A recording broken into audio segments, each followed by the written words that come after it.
All right, here we go. We're going to wrap this up with the women's rights movement. So this should be pretty quick. Yay, women's rights. Okay. So religious women are going to want to help other women, middle-class women in New York City. They're going to found an organization called the Female Moral Reform Society to curb prostitution and to protect single women from moral corruption. They're going to visit brothels. They're going to pray. They're going to sing hymns. They're going to try and encourage these women that their choice in the way of life is wrong. But I can't tell you, I do not believe that women woke up in the 1840s and said, what should I do today? I think I'll become a prostitute. Generally, these women are people who were unable to find jobs elsewhere, who didn't have the best life, didn't have a lot going for them, and this was how they could make a living. So it's not like people were necessarily choosing to be a prostitute. They fell into it, and sometimes it's hard to get back out. All right, so Dorothea Dix. So that's going to be the young woman on the right there. She was emotionally abused by an alcoholic father in Massachusetts, and so she wants to save children from this. So she becomes a published author. 1841, she begins a campaign to improve care for the mentally ill. She started asylum building movement to separate the mentally ill from criminals, which were previously held together in prisons.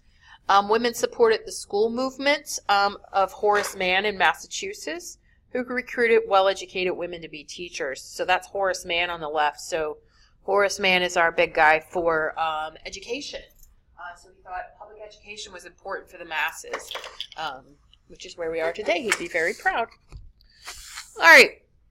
Women are central to the anti-slavery movement. You have Harriet Jacobs, who wrote Incidents in the Life of a Slave Girl, describing forced sexual relations with her master. Harriet Beecher Stowe in Uncle Tom's Cabin, which pinpointed sexual abuse of women as profound moral failing in slavery.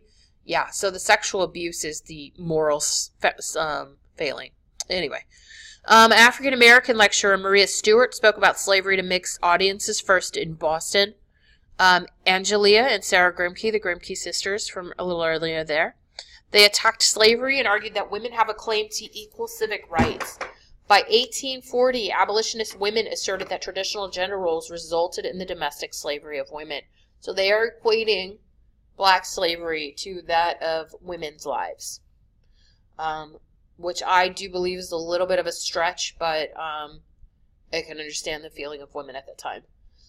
During the 1840s, women's rights activists devised a pragmatic program of reform, demanding stronger legal rights for married women, including property ownership, which Mississippi, Maine, Massachusetts, and New York adopted between 1839 and 1845. You have Elizabeth Cady Stanton and Lucretia Mott. They organized the Seneca Falls Convention. You have 70 women and 30 men who attend.